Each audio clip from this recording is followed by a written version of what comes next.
What's going on, everybody? Y'all know what time it is. You're looking at the Crockpot, so that means I have another slow cooker recipe for you today. We're actually going to make some cheesy meatloaf today. Has a funny ring to it, has a funny name, but it tastes absolutely amazing. These are the ingredients. You're going to need some lean turkey, the leaner the better, some fat-free cheddar cheese shredded, some sea salt, some black pepper, a third cup of milk. You're gonna need 3 servings of oatmeal, that's a cup and a half, and 2 eggs. Alright, and with these ingredients combined, and I do mean combined, we're gonna make some meatloaf. All we gotta do is mix everything together. As you see, I have this big bowl over here where we're gonna throw all our ingredients in, and it may seem like I'm using a lot of salt right there, but this shit is like hard as a rock. Hardly any salt was coming out, but you want to use about a teaspoon to a teaspoon and a half of salt. Sprinkle as much black pepper as you want, and just mix all the ingredients with your hands all together until you make a loaf sort of like this. All right, and once you have this loaf looking like that, you want to grease the bottom of the slow cooker with a little bit of oil or cooking spray, preferably cooking spray, but I ran out and I forgot to get some, so I'm just going to put some olive oil at the bottom of the slow cooker, place it on low, then go ahead and put the meatloaf right up in there. Of course, I'm going to need 2 hands, so I'll cut off and come back to it with the loaf already in the slow cooker.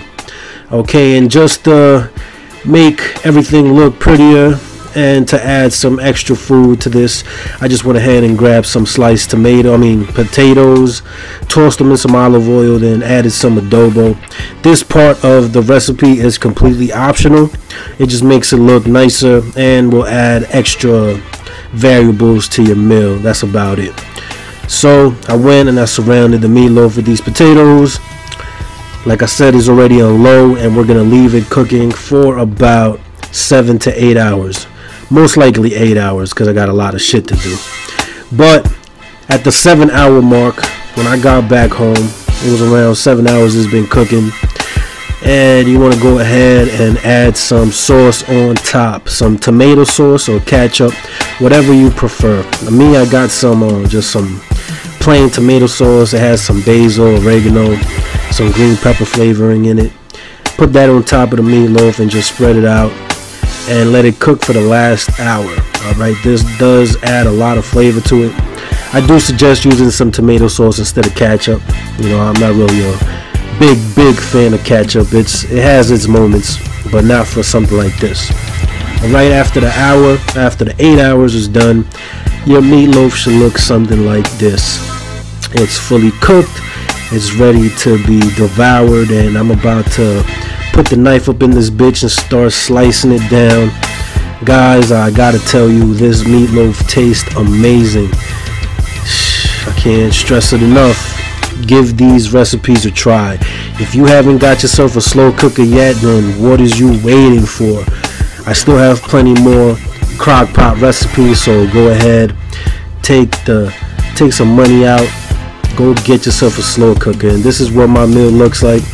Just a couple slices of the meatloaf with some pasta, and that's it. This is good as fuck. The meatloaf is not dry at all. The cheese really does keep it really moist, and that's always a good thing when it comes to meatloaf. You don't want no dry ass piece of meat. Pause, but you know what I'm talking about. Alright guys, I hope you enjoyed the recipe. Make sure you give this one a try, as long as every other recipe I put out there for y'all. Be good, y'all hold it down.